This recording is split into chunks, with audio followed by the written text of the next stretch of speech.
Hello students, आज हम देखने जा रहे हैं हमारा नेक्स्ट कंसेप्ट जिसका नाम है ट्रिग्नोमेट्रिक फंक्शन के डोमेन एंड रेंज, मतलब domain and range of trigonometric function.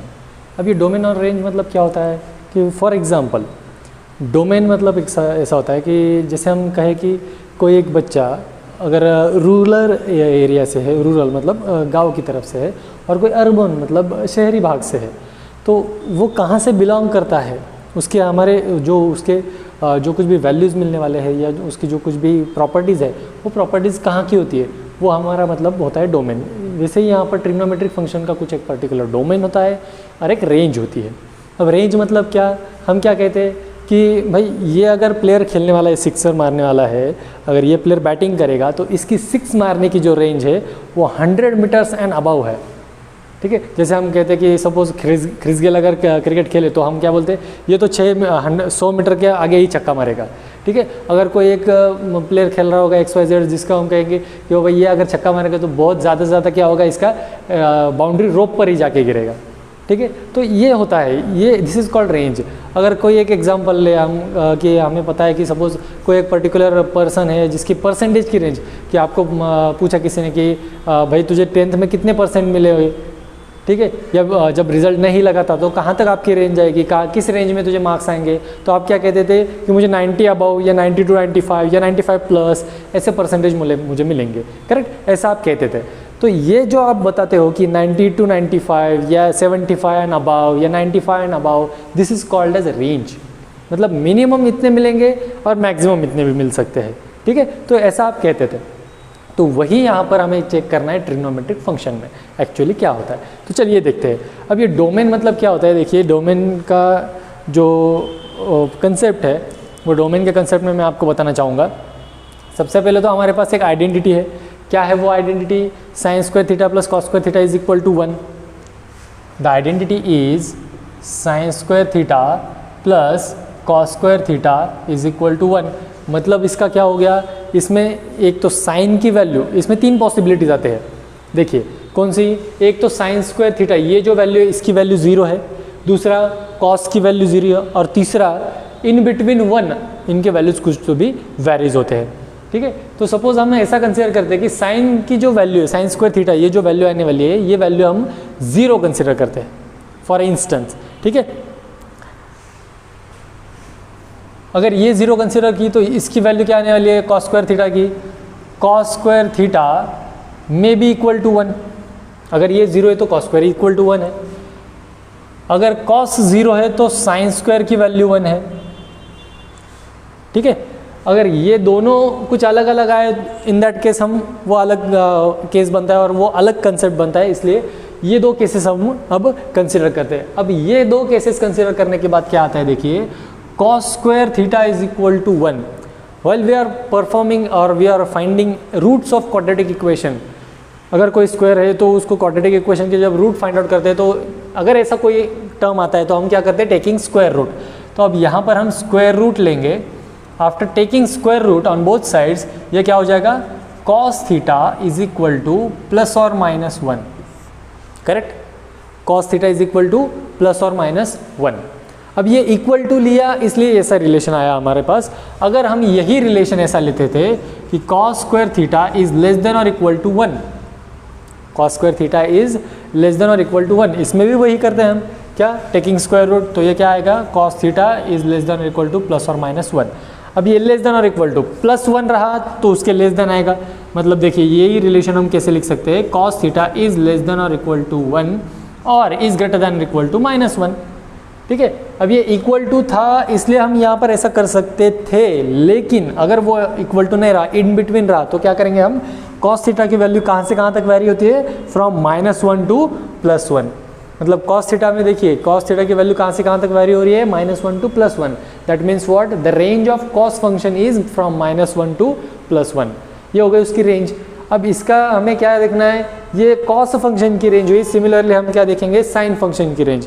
अब इसको भी मैं क्या करता हूँ, सेम इसी मैनर में लिख लेता हूँ। कौन सा मैनर में, यही, sine square theta is less than और इक्वल टू 1। फिर से square, taking square root on both sides, तो ये क्या हो जाएगा, sine theta is less than और इक्वल टू प्लस और माइनस 1। मतलब सेम वही आया रिलेशन जो यहाँ पर आया था कॉस के लिए। -1 इज लेस देन और equal to sine theta is less than और इक्वल टू +1, ठीक है। मतलब कॉस फंक्शन और साइन फंक्शन दोनों के रेंज इक्वल है, रेंज इक्वल है। तो मैं क्या करता हूँ, इसको थोड़ा सा ग्राफिकल रिप्रेजेंटेशन में दिखाता हूँ आपको। जैसे ये अगर हमारे एंगल्स है, इस एक्स एक्सिस पर और वाई एक्सिस पर जो है वो वैल्यूज़ है। एक्स एक्सिस पर जो है वो एंगल्स है, जैसे मैंने कंसिडर किया 0, π/2, पाई, 3π/2, 2π, ठीक है। तो साइन 0 की वैल्यू हमें पता है जो कि 0 होती है, यहाँ पर मैं मार्क करता हूँ 1 एंड -1। साइन π/2 की वैल्यू होती है 1, अगेन साइन पाई की वैल्यू होती है 0। अब ये कहाँ से आया, अभी तो हमने एक्सरसाइज की ना, उस एक्सरसाइज में देखा था, या उससे पहले वाला कंसेप्ट। तो ये हो गया, फिर sine 3π/2 it is -1 and sine 2π is again 0। तो अगर ये हम इसको ज्वाइन करें एक ग्राफ से, तो this is the graph of sine function, ये आता है ग्राफ ऑफ साइन फंक्शन। मतलब देखिए यहाँ पर किसी भी एंगल ने आपको नॉट डिफाइंड वैल्यू दी क्या, तो नहीं दी। किसी भी एंगल ने हमें यहाँ पर नॉट डिफाइंड वैल्यू नहीं दी, दैट मीन्स इमेजिनरी पार्ट यहाँ पर कुछ भी नहीं आया है। जो भी पार्ट आता है, अगर हम इसको एक्सटेंड भी करें तो जो भी पार्ट आता है that all part is real, means each and every angle from this gives us the real part. Therefore domain of sine function and cos function, इनका जो डोमेन होता है that domain is R for real, domain is R for sine and cos function. और इन्हीं की range क्या हो जाती है फिर, -1 to +1। तो ये जो रेंज है, तो इस रेंज को लिखने के अलग अलग तरीके हैं। अगर ये क्लोज्ड इंटरवल होगा तो आप उसको स्क्वायर ब्रैकेट में लिखोगे। क्लोज मतलब उसके आगे इसके वैल्यूज़ नहीं है, जैसे कि यहाँ पर देखिए -1 के नीचे कॉस की कोई वैल्यू नहीं है और +1 के आगे कॉस की कोई वैल्यू नहीं है, ठीक है। साइन के लिए भी सेम, इसके नीचे कोई वैल्यू नहीं है, इसके ऊपर कोई वैल्यू नहीं है, मतलब वो बाउंडेड है, वो उसके पार नहीं जाएगा, ठीक है। तो इसकी जो रेंज लिखते हैं हम, दैट रेंज इज -1, 1, ठीक है। ये हो गई इसकी रेंज। ये कैसे लिखते हैं फिर, ये क्लोज्ड इंटरवल, ठीक है। सो इसमें थीटा जो है, ये थीटा बिलोंग्स टू क्या बनेगा हमारा, रियल नंबर। अगर थीटा रियल है तो उसके वैल्यूज़ भी रियल आते हैं। तो ये हो गया उसका डोमेन, किसका, साइन एंड कॉस का। Domain and range of sine, domain is R and range is -1 to close interval -1 to 1, ठीक है। ये होगा साइन और कॉस फंक्शन का। अब देखते हैं अगले फंक्शंस। फंक्शन अगला है y is equal to suppose tan theta. tan theta function लिया हमने, साइन का देखा, कॉस का देखा, अब tan का देखेंगे। अब tan में क्या आता है, देखिए tan फंक्शन का अगर हम ग्राफ देखें या उसके वैल्यूज़ भी कंसिडर करें तो tan 0 is 0 and tan π/2 is not defined. This not defined terms means it is imaginary term.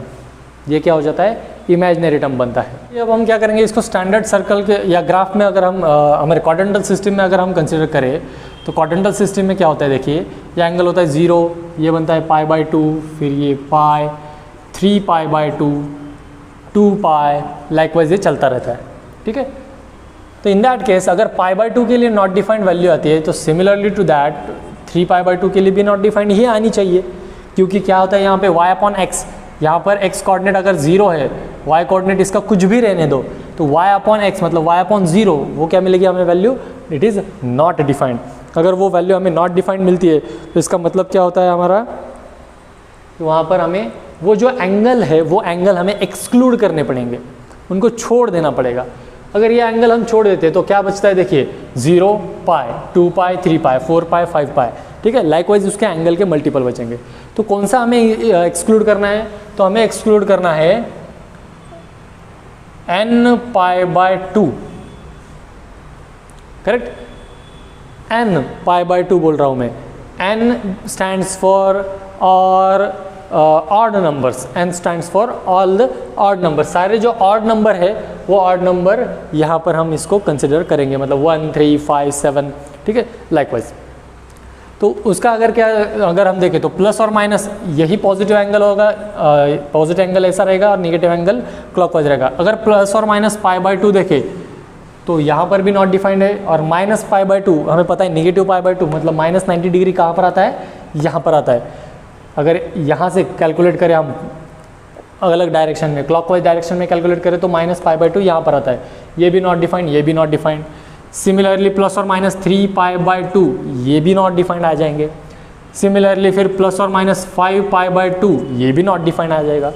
Short, अगर थीटा की वैल्यू 2n+1π/2 है, 2n+1π/2, यहाँ पर nπ/2 नहीं करेंगे क्योंकि nπ/2 अगर 2π/2 भी रख दिया तो वो पाई हो जाता है, लेकिन वो वैल्यू फिर यहाँ पर आ जाती है जिसकी वैल्यू हमें पता होती है 0। ठीक है, तो उसका एक स्टैंडर्ड फॉर्म रखेंगे हम, that standard form is 2n+1π/2।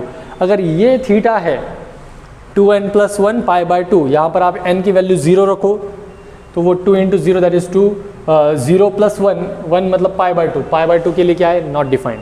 फिर यहाँ पर 1 वैल्यू रखो दैट इज 3π/2, 3π/2 मतलब यहाँ पर नॉट डिफाइंड वैल्यू है। नेगेटिव में भी रख लो, कोई प्रॉब्लम नहीं है। ठीक है, तो उसमें n मतलब क्या हो जाता है हमारा, n बिलोंग्स टू इंटीजर। ठीक है, इंटीजर को z से भी डिनोट किया जाता है। ठीक है, तो n बिलोंग्स टू इंटीजर। अगर यहाँ पर हम इंटीजर पुट करें तो ये जो थीटा एंगल है, ये थीटा एंगल हमें नॉट डिफाइंड वैल्यू दे रहा है, तो वही हमें नहीं चाहिए। दैट्स वाई क्या हो जाएगा, जो रियल पार्ट देने वाले एंगल से, ऐसा कुछ है क्या कि देखिए यहाँ पर आप फिर से ग्राफ निकालता हूँ मैं। सपोज ये हमारा साइन का ग्राफ था। ठीक है, साइन के ग्राफ में क्या था, हर एक एंगल जो है वो हमें पर्टिकुलरली जो रियल वैल्यूज थे वो रियल वैल्यू दे रहा था। लेकिन अब टैन के लिए वही क्या हो गया, टैन में यहाँ पर 0 एंगल है, ये π/2 एंगल है, ये पाई एंगल। ठीक है, तो यहाँ पर 0 आता है, फिर π/4 के लिए हमें पता है वैल्यू क्या आती है, π/4 मतलब इसका हाफ 45 डिग्री यहाँ पर आता है, तो उसकी वैल्यू 1 आती है, और उसके आगे वो ऐसे नॉट डिफाइंड तक चले जाता है, मतलब इन्फिनिटी में चला जाता है। ठीक है, सिमिलरली तो अगर निगेटिव एंगल में देखें तो ये ऐसा आ जाएगा। मतलब होता क्या है कि π/2 इस पर्टिकुलर एंगल के लिए ये इन्फिनिटी मतलब नॉट डिफाइंड वैल्यू हमें यहाँ पर मिलती है, तो वही तो नहीं चाहिए ना। तो ऐसे कौन कौन से एंगल है जो हमें नॉट डिफाइंड वैल्यू देते हैं, उन एंगल्स को हम रियल में से सब्ट्रैक्ट करेंगे। r- कौन सा एंगल है वो, द एंगल इज 2n+1π/2। ये हो गया इसका डोमेन। किसका डोमेन, टैन फंक्शन का डोमेन। मतलब क्या पता चला आपको, हमें रियल पार्ट्स देने वाला एंगल चाहिए, जैसे कि साइन और कॉस में सारे वैल्यू रियल थे। टैन फंक्शन में π/2 एक ऐसा निकला जो हमें नॉट डिफाइंड या इन्फिनिट या इमेजिनरी कुछ वैल्यू दे रहा था। इमेजिनरी चाहिए क्या, नहीं, जो इमेजिनरी देता है उन सबको हमारे ग्रुप में से हटा दो। कौन देता है वो, 2n+1π/2। अगर ये 2n+1π/2 हमें हमारे इमेजिनरी वैल्यू देता है तो उसको रियल में से सब्ट्रैक्ट कर दो, वो आपका डोमेन बन गया टैन फंक्शन के लिए। ठीक है, समझ में आया। अब मैं क्या करता हूँ, टैन फंक्शन का ये जो डोमेन है, इस डोमेन को यहाँ पर रखता हूँ r-2n+1π/2, ये होगा इसका डोमेन। अब हमें इसकी रेंज देखनी है। अभी देखिए, जब ये डोमेन है, डोमेन में हमने क्या किया, पूरा इमेजिनरी पार्ट कट कर दिया, करेक्ट। अब इमेजिनरी पार्ट कट कर दिया मतलब इसकी वैल्यू देखिए, जैसे कि साइन फंक्शन में क्या था, -1 to +1, कॉस में भी -1 to +1, ऐसे वैल्यूज उसके अलग अलग हमें यहाँ पर मिलते थे। लेकिन यहाँ पर देखिए, इधर भी ये जो है, अगर हम इसको कंसिडर करें तो ये इन्फिनिटी मिलता है। ठीक है, निगेटिव की तरफ से, और ये जो है ये पॉजिटिव इन्फिनिटी की तरफ मिलता है। तो हमें इन्फिनिटी इमेजिनरी वैल्यूज कुछ चाहिए क्या, नहीं, जो इमेजिनरी वैल्यू है उसके पहले वाली कोई तो वैल्यू पता होगी ना हमें, तो वो जो है वो पता होने वाली वैल्यू वहाँ से निगेटिव से लेके यहाँ पॉजिटिव में भी इन्फिनिटी के पहले वाली पेनल्टीमेट मतलब लास्ट बट वन, आखिरी में से एक कदम पहला, तो ये होता है पेनल्टीमेट। तो पेनल्टीमेट जो वैल्यू होती है इन्फिनिटी के पहले वैल्यू, तो वो वैल्यू तो हमें पता है ना। तो यहाँ से लेके यहाँ तक जो सारे वैल्यूज है, all those values are real. लेकिन इसके बाद अगर हम एक कदम भी आगे चलते हैं, एक नंबर भी आगे जाते हैं, तो वो इन्फिनिटी बन जाता है। मतलब हमें कौन से वैल्यूज चाहिए, those values which are real. मतलब इसकी रेंज क्या हो जाएगी, ये हो गया इसका डोमेन, और रेंज मिल गया हमें इसकी रियल, जो कि रेंज आर क्या था, साइन और कॉस फंक्शन के लिए डोमेन था, वही यहाँ पर मिल गया हमें रेंज के फॉर्मेट में। ठीक है, बाद में फिर से एक बार इसको एक अलग से टेबल बना के मैं एक्सप्लेन करने वाला हूँ। आप बस याद रखिए कि इसमें यह डोमेन जो है, ये डोमेन r-2n+1π/2 ही क्यों आया, यहाँ पर रेंज इसकी रियल ही क्यों आई, क्योंकि यहाँ पर ये इन्फिनिटी में जाता था, इन्फिनिटी से आके इन्फिनिटी में, तो हमें इन्फिनिटी इमेजिनरी हमें कुछ भी यहाँ पर टैली नहीं करना है, जो कुछ भी है वो रियल पार्ट चाहिए। तो रियल पार्ट कौन कौन देता है, तो ये एंगल अगर हम सब्ट्रैक्ट कर दे रियल एंगल में से, थीटा में से, तो हम पूरे रियल हमें वैल्यूज़ मिलते हैं। और रियल वैल्यूज़ मिलते हैं, अभी मैंने बोलते बोलते कि रियल वैल्यूज़ मिलते हैं, तो रेंज उसकी क्या हो गई, टोटल रियल वैल्यूज़। ठीक है, ये हो गया टैन फंक्शन का। अब सिमिलरली हम देखते हैं कॉट फंक्शन का। तो हमारा ग्राफ कैसा मिलेगा हमें, कॉट फंक्शन का आपको पता है वैल्यूज़ क्या क्या मिलते हैं, आपने वो पहले वाली एक्सरसाइज सॉल्व की होगी, क्योंकि मैंने तो आपको बताया था कि यही अगर एक्सरसाइज आप सॉल्व करते हो तो आपको अगला जो है वो कंसेप्ट समझ में आने वाला है। तो चलिए देखते हैं, हमारा अगला है y is equal to cot theta. अब कॉट थीटा है, फिर से हम क्या करते हैं, हमारे जो क्वाड्रेंटल सिस्टम है उस सिस्टम में उस फंक्शन को लेके आते हैं। तो कॉट जीरो की वैल्यू, सबसे पहले तो यहाँ पर नॉट डिफाइंड आता है, defined zero, not defined zero. अब इसको मैं अगर ग्राफ में शो करूँ, ये हमारा टैन फंक्शन का है, हाँ, अगर इसको मैं ग्राफ में शो करूँ तो चलो देखिए क्या आता है। ज़ीरो के लिए ही वैल्यू क्या है इसकी, नॉट डिफाइंड। ये कहाँ से आया मुझे, ये जो मैंने आपको ट्रिक बताई थी टेबल के लर्न करने की, उस टेबल से मैंने वैल्यूज़ यहाँ पर रखे हैं। वो टेबल का आपको एक चार्ट बना के आपके सामने पेस्ट करना है, ठीक है, ताकि वो वैल्यूज़ आपको याद रहे। तो देखिए यहाँ पर ये नॉट डिफाइंड आता है। नॉट डिफाइंड मतलब इट इज़ समवेयर हियर, जो हम वैल्यू काउंट ही नहीं कर सकते, ठीक है। फिर जाके वो मिलता है ज़ीरो। ज़ीरो को कहाँ पे मिलता है, वो π/2, ये ज़ीरो है एंगल, ये π/2। π/2 के लिए उसकी वैल्यू हमें ज़ीरो मिलती है। हालांकि हमें ये पता है कि π/4 मतलब 45 डिग्री, tan 45 डिग्री की वैल्यू कितनी रहती है, 1। तो यहाँ पर अगर समझो 1 है यहाँ पर, तो इन्फिनिटी से वैल्यू आती है वो 1 पे मिलती है, फिर π/2 को हमें वो वैल्यू आती है 0।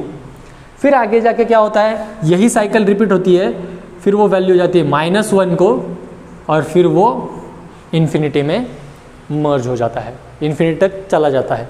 मतलब आया कहाँ से, फिर से इन्फिनिटी से, गया कहाँ पे, इन्फिनिटी को। इसका मतलब क्या हुआ, जैसे कि टैन फंक्शन के लिए था, टैन फंक्शन भी कुछ ऐसा ही था, जो आता था इन्फिनिटी से और जाता था इन्फिनिटी को। सेम वैसे ही यहाँ पर हुआ है, लेकिन सिर्फ एंगल में चेंज हुआ है। देखिए यहाँ पर क्या हुआ, ये 0 π/2 एंड π, तो 0 π/2 π। यहाँ पर कौन है नॉट डिफाइंड देने वाला, 0 π, then 2 π, then 3 π, again 4 π, then 5 π। So n multiple of pi, n multiple of pi. कौन सा एंगल है हमारे, जो हमें नॉट डिफाइंड या इमेजिनरी वैल्यू दे रहे, those angles are n multiple of pi. अब ये यहाँ पर n की वैल्यू आप 0 रखो तो वो 0 आ जाता है, करेक्ट है, ग्राफ में देखो, यस इट इज़ करेक्ट। वही वैल्यू आप 1 रखो, 1 into pi that is pi. Pi के लिए देखिए नॉट डिफाइंड वैल्यू मिलती है, मतलब इमेजिनरी वैल्यू मिलती है। जैसे टैन फंक्शन के डोमेन के लिए हमने रियल एंगल्स में से ये सब्ट्रैक्ट किया था, तो अब यहाँ पर क्या करना पड़ेगा हमें, सोचिए, थोड़ा सा सोचिए क्या करना पड़ेगा हमें, करेक्ट, r - n पाई करना पड़ेगा। जो रियल एंगल है वो रियल एंगल में हमें एंगल में से हमें n पाई सब्ट्रैक्ट करना पड़ेगा। This will be the domain of cot function. कितना ईजी है, देखो ये कॉट फंक्शन का डोमेन आ गया। वर्ड बड़े बड़े हैं, डोमेन, रेंज, पीरियोडिसिटी, अगला कंसेप्ट है पीरियोडिसिटी। तो कुछ नहीं है उसमें, सिर्फ इतना याद रखो, real angle and real values. कौन है रियल एंगल, कहाँ पर मिलते हैं, टैन फंक्शन में रियल अगर ये सब्ट्रैक्ट कर दे तो मिल जाता है, कॉट फंक्शन में रियल अगर ये सब्ट्रैक्ट कर दे तो मिल जाता है, तो वो बन जाता है उसका डोमेन, करेक्ट। अब इसकी रेंज देखते हैं। देखिए अगर ग्राफ इन्फिनिटी से निकल के इन्फिनिटी को जा रहा है, उसका मतलब क्या बनेगा कि उसमें एक वैल्यू ऐसी है जो यहाँ पर इन्फिनिटी है और दूसरी यहाँ पर है जो इन्फिनिटी है। लेकिन हमें इमेजिनरी से कुछ बातें करनी है क्या, नहीं, हमें क्या करना है, सिर्फ और सिर्फ जो रियल पार्ट है उसमें से वो एक्सट्रैक्ट करना है।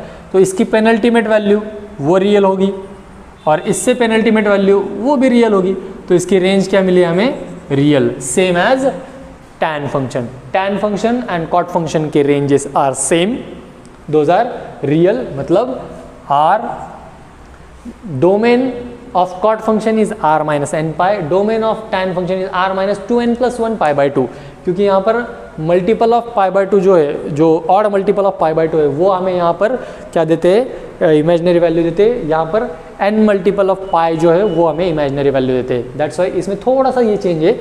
अगर आप ये याद रखें कि टैन फंक्शन इमेजिनरी कब आता है और कॉट फंक्शन इमेजिनरी कब आता है, तो आपको ये डोमेन याद रखने में कोई भी दिक्कत नहीं आएगी।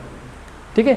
अब ये याद क्यों रखना है, क्योंकि कुछ एग्जाम्पल सॉल्व करते वक्त हमें कुछ ऐसी वैल्यूज़ मिलती है जो वैल्यूज़ इस फंक्शन में या किसी भी फंक्शन में, साइन हो, कॉस हो, टैन हो, कॉट हो, वो उसमें बिलोंग करती है क्या। तो अब अगर हमें दो वैल्यूज़ मिले सपोज, जैसे आप क्वाड्रेटिक इक्वेशन सपोज सॉल्व कर रहे हो, तो क्वाड्रेटिक इक्वेशन में आप क्या करते हो, दो वैल्यूज़ मिलते हैं, रूट्स मिलते हैं आपको उसके दो, तो दोनों रूट्स, अब डिस्टेंस अगर आप कैलकुलेट कर रहे हो तो डिस्टेंस क्वांटिटी जो है वो निगेटिव आ सकती है क्या, तो नहीं आ सकती। अगर निगेटिव उसमें से कोई आपको मिले तो आप क्या करते थे, उसको एलिमिनेट कर देते थे और जो है वो अगर जो भी पॉजिटिव वैल्यू है उसका आंसर कंसीडर करते थे। सेम यहाँ पर भी वैसे ही करना है। अगर साइन फंक्शन या टैन फंक्शन का आंसर आपका कुछ आता है, कुछ वैल्यू, अगर वो वैल्यू इस फंक्शन की हो ही ना, तो आप उसमें लिख सकते हो कि this is the solution of that function, नहीं। तो उसके लिए आपको ये डोमेन एंड रेंज याद रखना पड़ता है। ये हो गया हमारा साइन, कॉस, टैन, कॉट तक का। अब हम देखने वाले हैं हमारे बचे हुए दो फंक्शंस जो कि है सेक एंड कोसेक। अब सबसे पहले तो मैं क्या करूंगा, सेक और कोसेक फंक्शन के ग्राफ्स आपको दिखाऊंगा। सेक फंक्शन का ग्राफ देखिए, y is equal to sec theta, ये जो ग्राफ है। अब ये ग्राफ्स का एक अलग सेक्शन है, अगले लेक्चर में मैं आपको ग्राफ पढ़ाने वाला हूँ अलग से, ठीक है, वो एकदम बढ़िया सेशन रहेगा। लेकिन फिलहाल ये फंक्शन के डोमेन ऑन रेंज के लिए हमें थोड़े थोड़े ग्राफ इंट्रोडक्शन चाहिए, तो वो इंट्रोडक्शन में आपको करवा रहा हूँ। तो चलो बताइए मुझे, सेक 0 की वैल्यू क्या है, 1, ठीक है, मतलब 0 एंगल के लिए सेक फंक्शन की वैल्यू है 1, और सेक 90 के लिए क्या वैल्यू मिलती है, नॉट डिफाइंड, ठीक है। सेक π/2 के लिए वैल्यू क्या होती है, नॉट डिफाइंड, मतलब वो समवेयर हियर, इमेजिनरी है ना, नॉट डिफाइंड, हमारे ग्राफ के बाहर है वो, लेकिन उसको दिखा सकते हैं क्या, नहीं। तो यहाँ पर हमने कंसिडर किया कि ये जो ग्राफ है यहाँ पर ये कुछ तो भी ऐसा है कि जो इन्फिनिटी तक जा रहा है। और एक और नेगेटिव एंगल का भी पढ़ा था हमने कि sec of minus theta is sec theta, मतलब अगर ये π/2 के लिए अगर ये वैल्यू है उसकी नॉट डिफाइंड, तो माइनस π/2 के लिए भी यही नॉट डिफाइंड आएगा, वो निगेटिव में नहीं जाएगा, क्योंकि sec of minus theta is sec theta and cos of minus theta is cos theta, ये हमारे निगेटिव एंगल के फॉर्मूले थे। अब ये देखिए, यहाँ पर एक पॉइंट है, यहाँ पर एक पॉइंट है और ये एक पॉइंट है, इसको ज्वाइन करने वाला ग्राफ जो है वो होता है सेक फंक्शन का graph. That means the graph will be like this, U shape, ये ऐसा ग्राफ है इसका, ठीक है। तो देखिए ये अगर ग्राफ है इसका, इन दैट केस अब हम क्या करते हैं, इसके एक और साइकिल कंसीडर करते हैं। ये हाफ साइकिल हो गई ग्राफ का, हाफ साइकिल, हाफ मतलब हाफ पोर्शन है, इसको कंप्लीट करते हैं। क्या हो जाएगा, यहाँ से आएगा तो यहाँ पर भी जो हम पाई अगर एंगल कंसीडर करते हैं और 3π/2 सपोज कंसीडर करते हैं, तो 3π/2 सेक π/2 के लिए हमें पता है कि उसकी वैल्यू 1 है, सॉरी इन्फिनिटी है, ठीक है, या नॉट डिफाइंड है। तो यहाँ पर भी एक नॉट डिफाइंड है और यहाँ पर भी एक नॉट डिफाइंड है ना, towards positive and also and towards negative and also, दोनों तरफ नॉट डिफाइंड है। लेकिन अगर हम देखें तो सेक पाई की जो वैल्यू आती है, सेक पाई की जो वैल्यू होती है, that value is -1। Sec pi की वैल्यू क्या मिलती है हमें, -1, and sec 3π/2 is again not defined. अगर इस ग्राफ को अगर हम ज्वाइन करते हैं और ये अगर ग्राफ देखते हैं तो दिस इज लाइक दिस, ये जो ग्राफ है वो थोड़ा उल्टा यू जो कहते हैं हम उस टाइप में आ गया। मतलब हुआ क्या, सेक फंक्शन जो है वो -1 से लेके +1 के इन बिटवीन एब्सेंट है, वो प्रेजेंट ही नहीं है। मैं क्लास में हमेशा एक एग्जांपल देता हूँ, ये सेक और कोसेक फंक्शन मतलब ऐसे लोग होते हैं जो शादी में जाते हैं, खाना भी खाते हैं, लेकिन वो जो मेन पोर्शन होता है कि दूल्हा दुल्हन को मिलना, वो काम वो नहीं करते, वो वैसे ही घर पे चले जाते। याद रखने के लिए आसान है, एक ट्रिक बताता हूँ, बाकी कुछ नहीं, ठीक है। तो -1 से लेके +1 तक इस पोर्शन में जो है वो सेक फंक्शन एब्सेंट रहता है। मतलब इसकी जब हम रेंज निकालेंगे तो वो रेंज क्या हो सकती है, यहाँ से लेके यहाँ नॉट डिफाइंड तक, इन्फिनिटी तक, और -1 से लेके निगेटिव इन्फिनिटी तक, करेक्ट। तो ये इसकी रेंज हो गई। अब उसमें बात करेंगे हम, और पहले तो इसका हमें डोमेन निकालना है। तो डोमेन देखिए क्या आएगा, डोमेन मतलब क्या, ऐसे एंगल्स जो हमें नॉट डिफाइंड वैल्यू देते हैं उनको एलिमिनेट कर दो। किस में से एलिमिनेट करना है, रियल एंगल्स में से, मतलब आर में से। तो देखिए कौन सा है वो, -π/2, π/2, 3π/2, 5π/2, मतलब जो हमने tan फंक्शन के लिए देखा था कि 2n+1 π/2, 2n+1 मल्टीपल ऑफ π/2, ऐसे जो एंगल्स है, those angles giving us not defined values, that means imaginary values, that's why we are eliminating that here also. मतलब 2n+1 π/2 ये एंगल अगर हम r में से सब्ट्रैक्ट करते हैं तो वो हमारा हो जाता है डोमेन ऑफ सेक फंक्शन। ये sec is nothing but what, sec theta is equal to 1/cos theta, ये इंटर रिलेशन हमने बेसिक्स में पढ़ा था। अब ये देखिए sec theta is equal to 1/cos theta, cos theta की रेंज क्या है, फ्रॉम -1 to +1, मतलब अगर ये एक दूसरे के रेसिप्रोकल है, रेसिप्रोकल मतलब जुड़वा, लेकिन जुड़वा वो है नहीं, ये बोल बच्चन टाइप है, सेक एंड कॉस दीज आर बोल बच्चन टाइप। अगर Chaubeji out दुबेजी in, दुबेजी in then Chaubeji out, वैसी बात है ये। मतलब क्या, अगर कॉस फंक्शन इसके लिए प्रेजेंट है तो सेक फंक्शन उसी के लिए एब्सेंट हो जाता है। उसी वक्त पे अगर कॉस फंक्शन यहाँ पर प्रेजेंट नहीं है, कॉस का ग्राफ अगर मैं आपको दिखाऊं तो कॉस का ग्राफ कैसा था, it will someone like this. मतलब देखिए -1 to +1 के लिए कॉस प्रेजेंट है और जिसमें कॉस प्रेजेंट नहीं है उसमें सेक प्रेजेंट है। पता चला मैंने इसको बोल बच्चन क्यों कहा, ठीक है, उसी टाइप की स्टोरी है।